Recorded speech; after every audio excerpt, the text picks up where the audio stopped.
Welcome back, everybody, for another deep dive. This time, we're going to be taking a look at optimism. Mm, And, I think most people think of optimism as just kind of a, like, yeah, like a think happy thoughts kind of thing, but it's okay. actually a lot more nuanced than that. It is. We are going to be going deep with excerpts from Guide to Optimism. Excellent. And there's a lot of, really, really thought-provoking stuff in here Yeah. that I think is going to reframe a lot of people's perspectives on it. Yeah, I think you're absolutely right. So, yeah, I'm excited to get into this one. Me too. So is it really more to this than just, glass half full? Definitely. But that always felt a little Yeah, simplistic to me. it is. Like, I always thought there was more to it than that. Well, the Guide to Optimism digs much deeper than that. Okay. It highlights optimism as a mental attitude, Hmm. way of approaching life with the expectation that good things will happen. Right. And that even when you're faced with challenges, you have the agency to shape a positive outcome. So it's not about ignoring the fact that there could be problems, Exactly. but it's about approaching them with, Yeah. with a hopeful attitude. Exactly. It's about acknowledging the realities, both good and bad, but having the confidence in your ability to navigate those realities Okay. and create a positive future. So there's a real action component to Yeah. it. It's not just like, oh, I hope good things happen. It's not wishful thinking. Yeah. No. Okay. The Guide to Optimism emphasizes that optimists don't just hope for the best. Uh-huh. They believe in their ability to influence outcomes. Mm. They set goals, they persevere through setbacks, and they learn from their mistakes. And it's all fueled by this belief. All fueled by this underlying belief that they can create a better future. I'm already seeing how this could be incredibly powerful in so many areas of life. Absolutely. Yes. And the research backs this up. Oh, really? Yeah, the guide dives into some really fascinating findings about the benefits of optimism. Okay. Did you know that studies have linked optimism to better physical health? Really? Pretty remarkable. I mean, I always thought that having a positive attitude was good for you. Mm-hmm. But to actually see Yeah. scientific evidence of it is pretty compelling. There's a growing body of research showing that optimists tend to have Okay. lower risks of chronic diseases like cardiovascular disease Oh, wow. and even cancer. Wow. And it's not just because they're magically immune. Right. It's because this positive outlook often leads to healthier lifestyle choices. So it's like this ripple effect where Hmm. feeling optimistic influences your behavior. Yeah. And then those behaviors have an impact on your Yeah. physical well-being. Yeah. So I'm already starting to see why that Guide to Optimism is talking about the underlying psychological mechanism. Right. Because it's like, It's fascinating, isn't it? yeah, it's not just like, It's not just about thinking different- positive thoughts. it's about how those thoughts translate into concrete actions Okay. that benefit your health. Gotcha. Optimists are more likely to exercise regularly, Right. eat nutritious foods, manage stress effectively, Okay. and engage in other behaviors that contribute to their overall health. So if I'm hearing you right, cultivating optimism isn't just about feeling good. It's about creating a whole cascade of positive change Precisely. in your life. And it's not just limited to physical health. Okay. The benefits extend to mental health as well. Right. Optimism acts as a buffer against stress and depression, Uh-huh. fostering resilience and a sense of hope, Okay. even in the face of difficult situations. So it's like you have this internal shield that's helping you to cope Exactly. with life. Optimists are less likely to get bogged down by setbacks Right. and are better equipped to bounce back from adversity. That resilience seems so crucial. It is. Just in navigating the ups and downs, And it's not just about bouncing back, but also about learning and growing Uh-huh. from those experiences. Okay. The Guide to Optimism highlights how this mindset can be incredibly empowering, Okay. helping individuals view challenges as opportunities for growth Ugh. rather than threats to their well-being. For a long time, I thought optimism was just like a personality trait. Mm-hmm. Like you're either born an optimist or you're not. Yeah. But what you're saying makes it sound like it's much more like a way of thinking, Mhm. something you can actually cultivate. And that's where things get really interesting. Okay. There's a whole section in the guide devoted to the difference Okay. between optimism and pessimism. Okay. And it's not as simple as you might think. So we're going beyond just glass half full, glass half empty at this point. Yes, it goes much deeper than that. Okay. It's about how you interpret events in your life, especially negative events. Okay. The guide talks about something called attribution style, Attribution stuff. which is basically the way you explain why things happen, Okay. especially when things don't go your way. So how does that play into optimism and pessimism then? Well, pessimists tend to blame themselves for negative events. Okay. They see setbacks as proof that they're flawed or incapable. So their inner voice is like, well, this happened because I'm not good enough. Exactly. Okay. On the other hand, optimists are more likely to see setbacks as temporary Okay. and caused by external factors. Mm.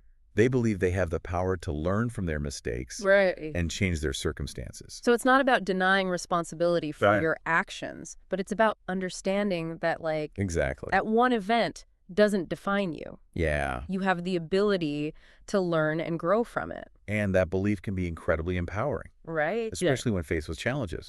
It Yeah. helps you maintain a sense of hope and agency even when things get tough. There's also a section in here about optimism versus realism. Mm. And I think that's where some people get a little stuck Right. because they'll say, well, I'm a realist. Yeah. You know, I see the world for what it is, good and bad. Mm-hmm. And they might view optimism as being a little naive or even delusional. That's a really important point, and the guide addresses that directly. Okay. It emphasizes the need to find a balance between optimism and realism. Okay.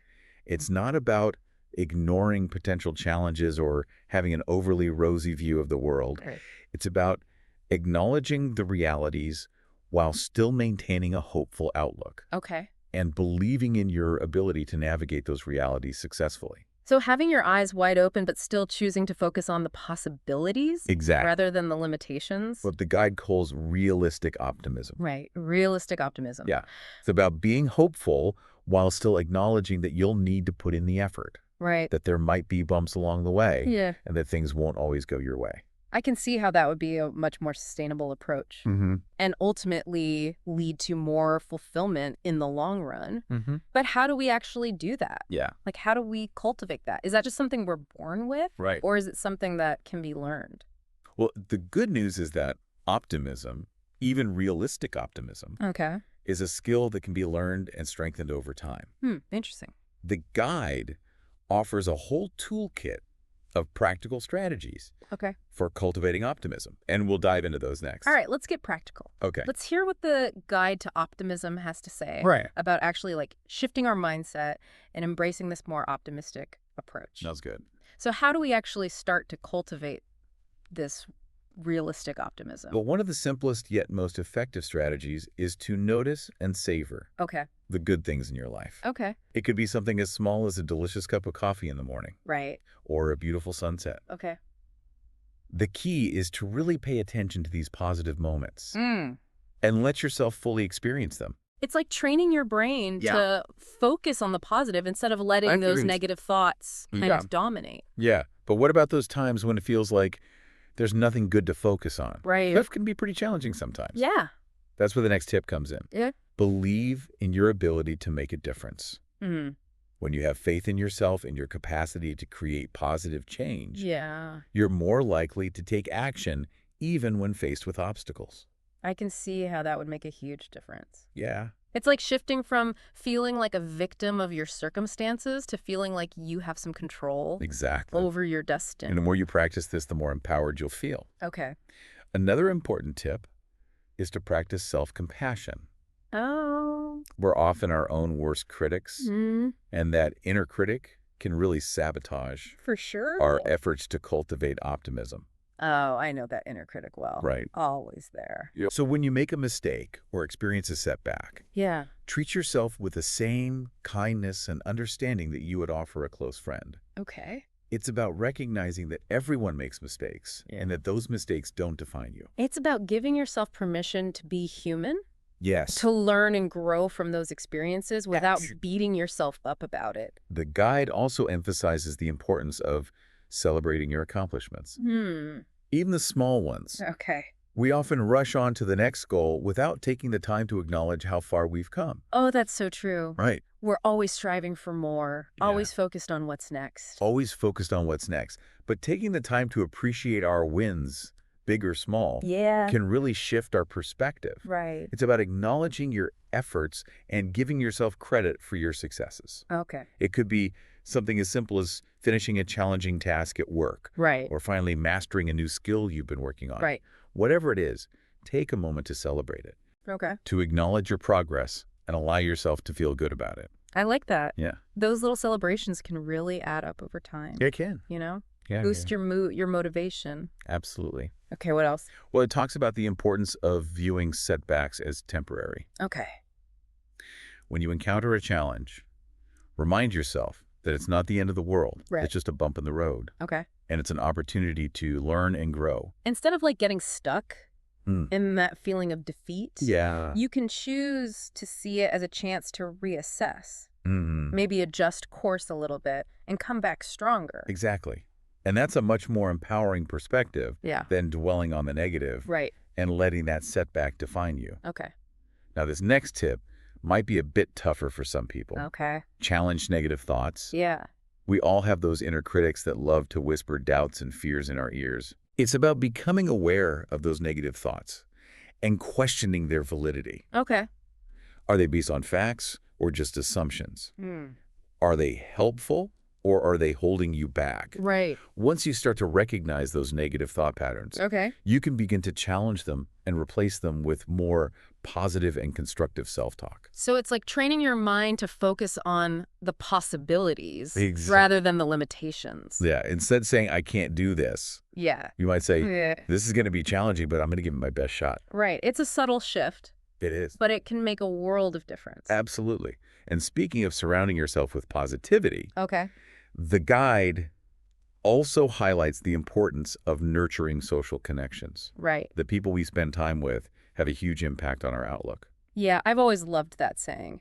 Mhm. You're the average of the 5 people you spend the most time with. Yes, Because it really emphasizes how important it is it does. to choose your company wisely. It's so true. Surround yourself with positive, supportive people who uplift you and inspire you. Right. Their optimism can be contagious. It's like creating a positive feedback loop where Mhm. their optimism fuels your optimism. Yeah. And it just creates this upward spiral. And on the flip side, if you're constantly surrounded by negativity and pessimism, Right. it can be really draining Yeah. and make it much harder to maintain an optimistic outlook. This next tip is a classic, Yeah. but it's worth repeating. Okay. Practice gratitude. Right. When we take the time to appreciate what we have, Mm-hmm.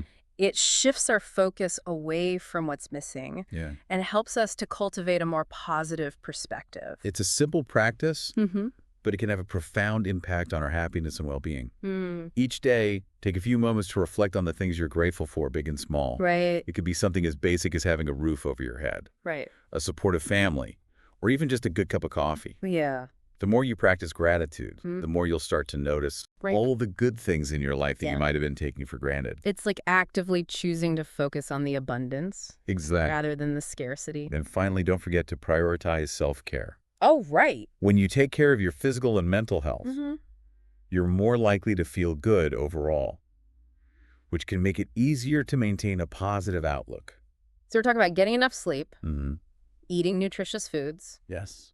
exercising regularly, All of that. engaging in activities that bring you joy and relaxation. Self-care is not selfish. Right. It's essential for maintaining your overall well-being and fostering a more optimistic outlook. Okay. When you feel good physically and mentally, Right. it's much easier to approach life with a positive and hopeful attitude. This has been so insightful. Right. I'm already starting to feel more optimistic Excellent. just thinking about all this. I love it. So can you give us some concrete examples Of course. of how optimism can actually make a difference in our lives?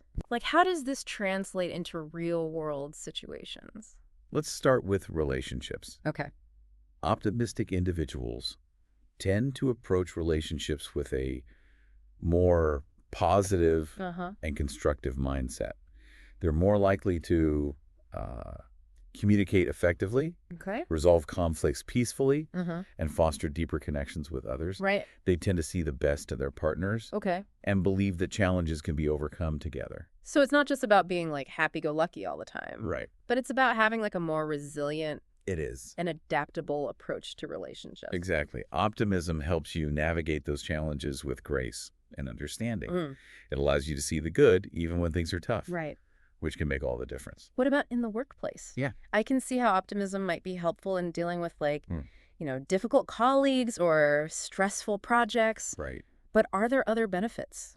Absolutely. In the workplace, optimism can be a real game changer. Optimistic employees tend to be more motivated, productive, Right.